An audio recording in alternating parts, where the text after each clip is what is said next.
Very good evening, friends. Meeting after gap of 3 4 days, again in the session of Organon philosophy. And we are discussing regarding the Roberts philosophy. And last time we have finished one more chapter from Roberts philosophy, that is the drug proving.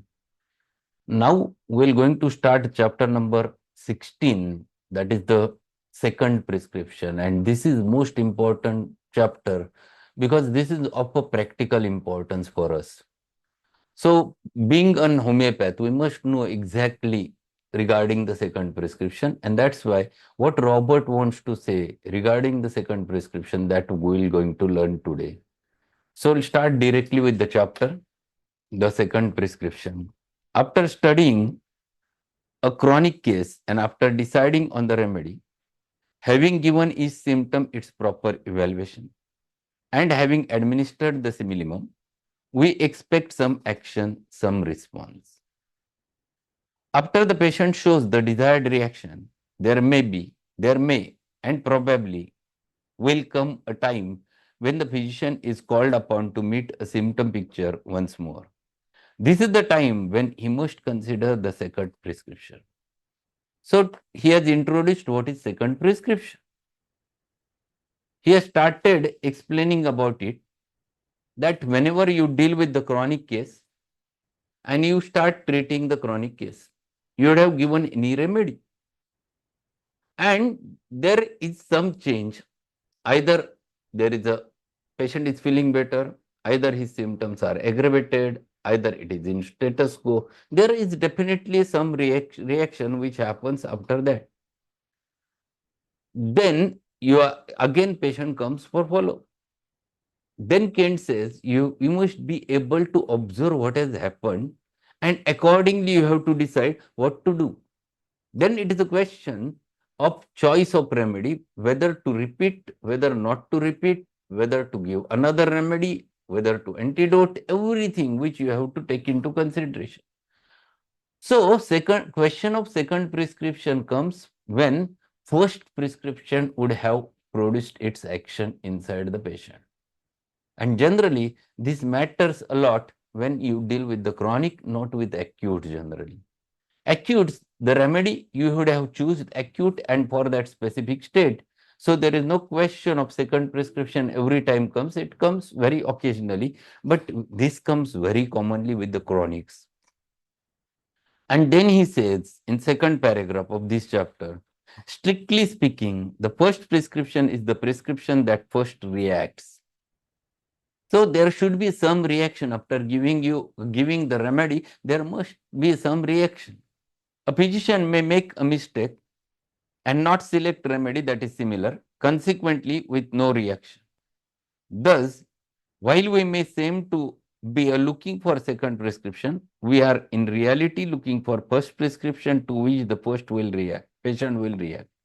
So if you have choose a wrong remedy and it has not produced any type of reaction in the patient, it means the first prescription has not yet happened. There is no reaction, no first prescription. Once reaction happens, then question of second prescription comes. So whenever patient comes in the same condition where the first remedy has not acted, then when you select a remedy, it becomes a first prescription and not the second prescription. In other words, the prescription must be considered as the simillimum. Unless the patient reacts to the administration of a remedy and it has produced an effect, it is not a true prescription. For it is quite evident that it is not the simillimum. It is really bungling. So what he is saying? If you have given a wrong remedy and if it is not working, not have shown any reaction, it means that first prescription is not at all work. No question of second prescription comes. So there must be some reaction on the part of patient when you have given certain remedy. And first, most important thing which he mentions over there, that if you want to give a first remedy, that should be a simillimum. It should not be a partial simillimum, but mostly it is a simillimum. One should try to go for a perfect simillimum. It's not possible every time in chronic cases, specifically in one-sided diseases. It is rather difficult to reach to the very perfect simillimum, but at least the patient should react. And that reaction, if it happens, then you can think about the second prescription. Then he starts, which are different types of second prescription. And this is the first thing which he explains. The second prescription may be a repetition of the first. So that is first type of second prescription. What he says? The second prescription may be the repetition of the first, underline repetition of the first. On the other hand, the reaction may have been such that an antidote is required, or that is the second. Second is it requires antidote,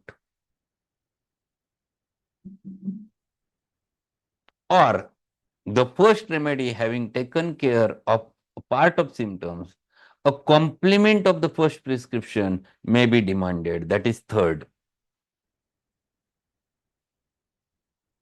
So see, three important second prescriptions which he has mentioned in that sentence.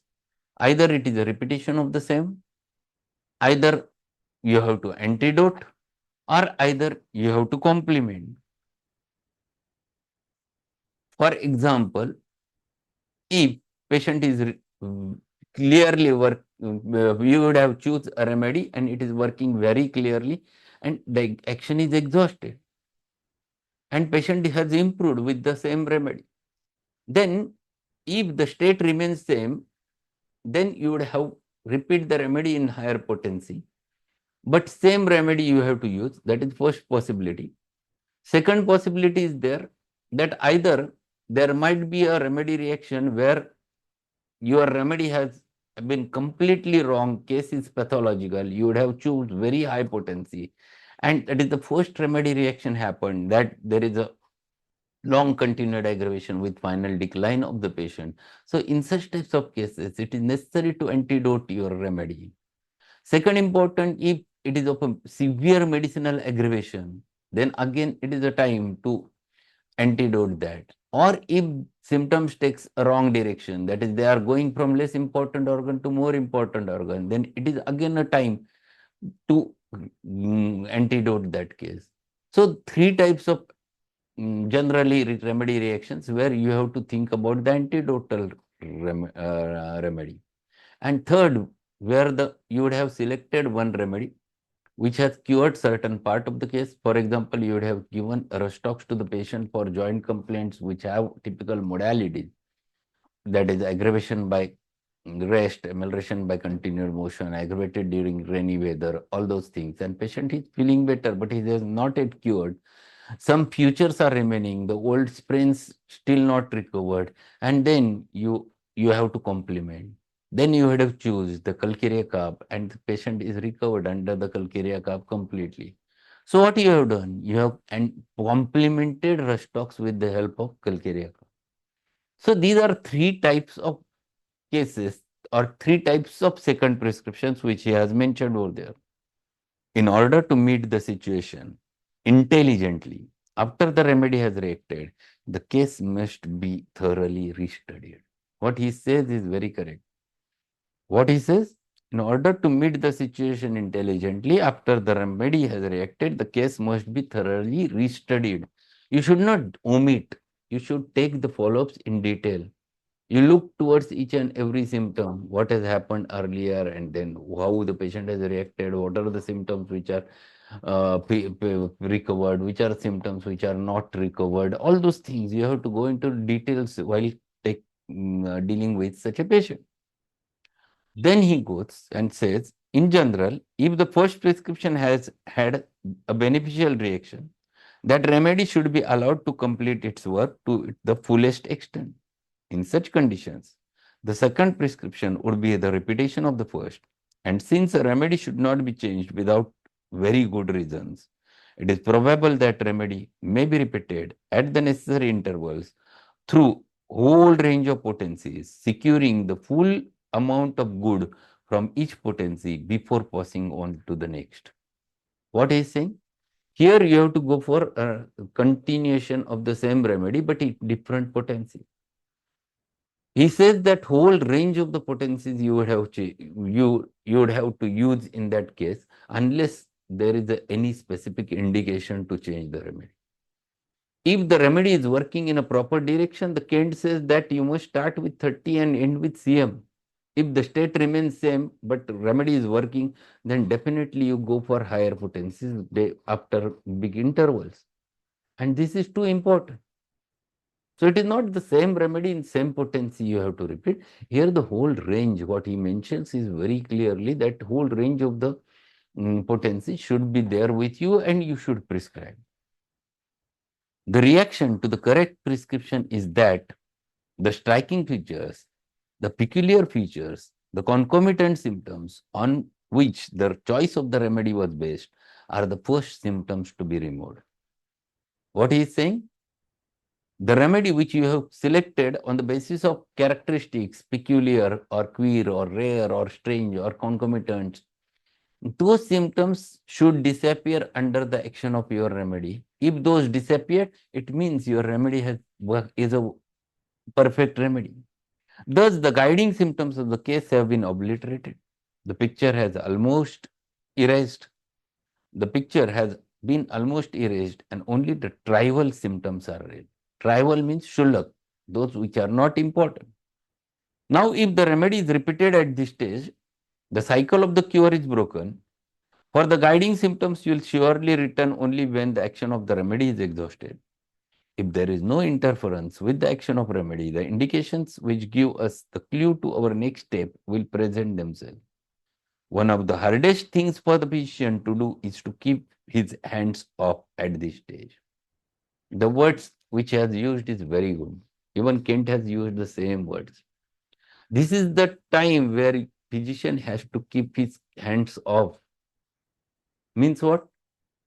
You don't have to interfere if the patient is recovering. In last chapter, we have learned same thing. What? Repetition of the remedy. Don't repeat till the action of the previous remedy or previous dose is working. That's what the rule, and that is the very important rule. As till you find it out that remedy has showing its action, you should not interfere with it. And this is what he is explaining over there, that here you have to keep hands off, and which is difficult task. Many times we are always impatient to give the next potency immediately. And that's why he says one of the hardest things for the physician to do is to keep his hands off at this stage. If the remedy is administered at this stage, we'll find an intermingling of the drug symptom so that no intelligent prescription can be made. So you should not interfere if the remedy is working properly in such types of cases. If the first prescription has not acted curatively or it has not been permitted to act to its fullest extent, it is impossible to get second observation. But suppose that the first prescription was correct and that it has been given plenty of time to act without interference. What he is saying is very important. What he says, if the first prescription has not acted curatively or it has not been permitted to act to its fullest extent, it is impossible to get second observation. But suppose that first prescription was correct and that it has been given plenty of time to act without interference.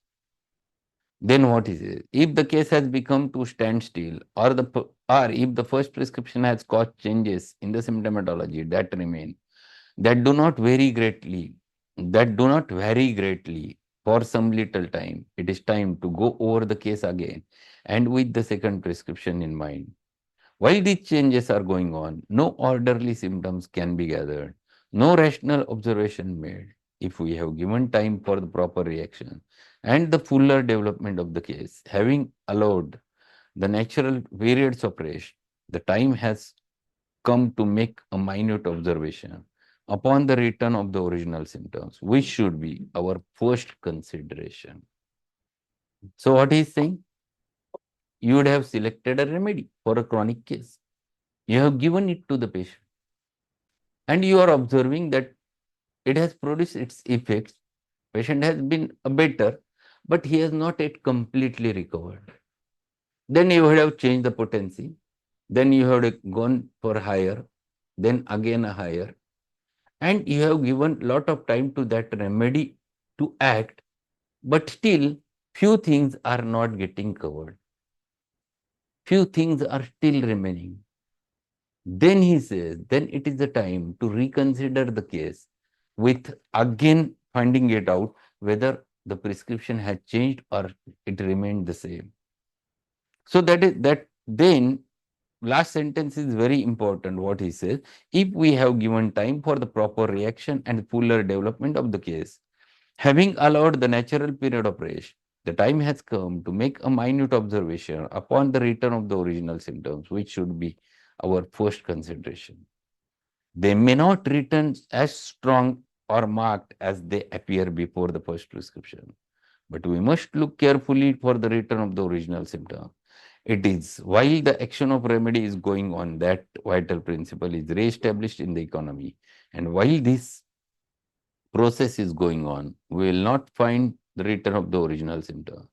The length of time varies in different individuals and different remedy. It may be few weeks or it may be few months. So very important thing which he is explaining, that here you should not make a hurry. You should look totally whether what is happening, whether the original symptoms are coming back, in what intensity they are coming back, whether the state has remained same or state has changed. And you have to wait. If you wait, then you can never make a mistake. If you don't wait and you go on changing the prescription off and on, you will be in chaos. And that should not happen. And that's why he's explaining you how to go ahead. And then he says, now what are we to do at this time? Without symptoms, we cannot prescribe intelligently. Symptoms are the only guide to the remedy. The duty of the physician is to plainly mark to avoid the return of the symptom picture. In chronic conditions, we may be quite sure that the symptom will return, for it is very rarely that we can cure a case with one prescription. When the symptoms return, they may be changed as to their intensity. Sometimes they return in less intense form, and sometimes they are increased in intensity. The fact that original symptoms return is a very good omen. It shows that the first prescription was correct. In this case, there is very little that we need in the way of information beyond this, because we know that the remedy was right and the patient can be cured. In this case, the remedy must be the repetition of the first prescription. So what he is saying? Here you have to wait. Waiting is very important. You have to wait for certain duration. You have to look for what is happening, whether the original symptoms are returning back. If they are coming back, then you have to look for whether they are in same intensity or increased intensity or decreased intensity. And if it has been found that the same symptoms are there, either with low intensity or high intensity, then you have to take into consideration that, and you are damn sure that your remedy has acted, but patient will require a remedy in more potency, and he will require a repetition of the same remedy. So it means state has not yet changed, and if state has not yet changed, then there is no question of second remedy. If state has changed, then question of second remedy comes. So here you should be very careful about what is happening with the patient. You have to look for all those things, and that matters a lot. And see, another feature which he explains over there, another class of cases we must consider are those that present a number of new symptoms which appear to take the place of the old symptoms. Now he is explaining another condition. What? The original symptoms are not coming back, but now there are symptoms which are coming, are new, but they are which appear to take the place of old symptoms. The old symptoms do not return, but are replaced by entirely a different group of different symptoms group.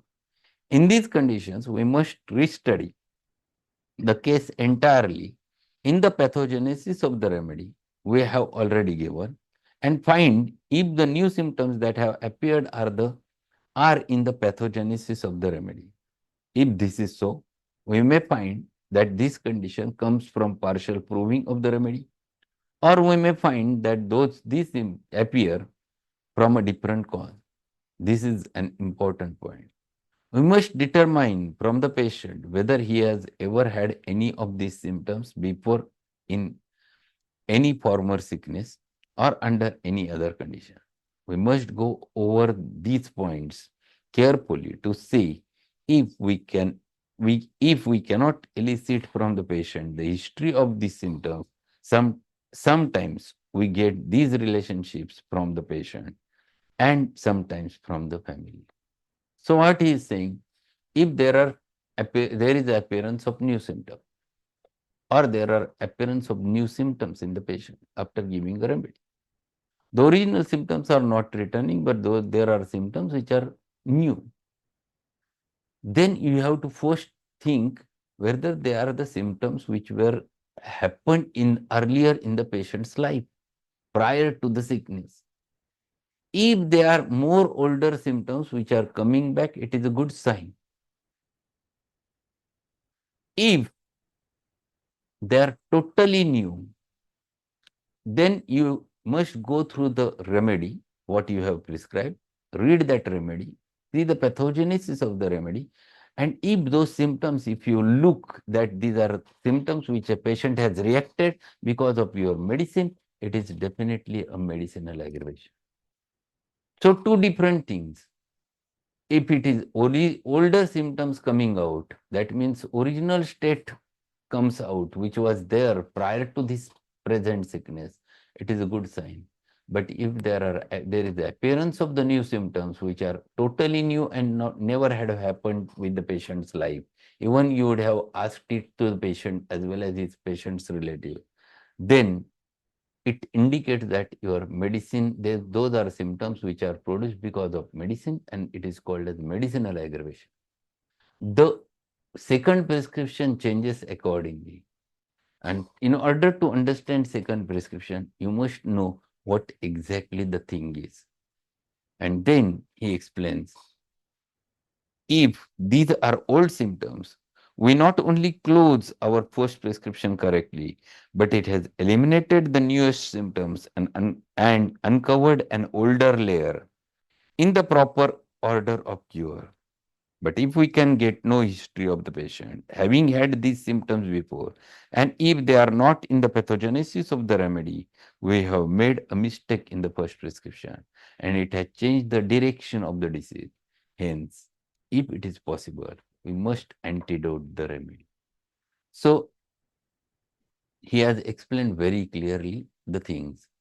If those symptoms are the older symptoms of the patient, that is the older layer which is coming out, then definitely this your remedy has acted in the right direction and there is no need to go immediately to any other remedy. You have to wait and find it, if needed, find it out another symptom.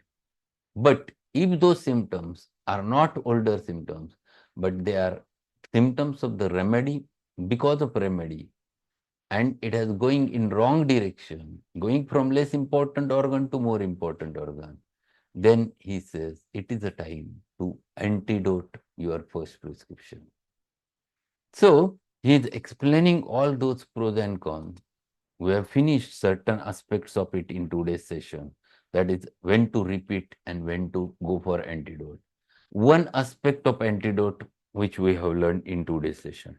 Tomorrow we'll understand the remaining thing and we'll finish this chapter and we'll understand all three aspects of second prescription, either to repeat the remedy or either to go for a antidote or either to complement a remedy. So we have to understand all those things and then we have to consider the second prescription. There is one question, if old symptoms return in mild form after giving medicine and that only after 5 days, it is a good sign. Yes, it is definitely a good sign if they are older symptoms. Definitely.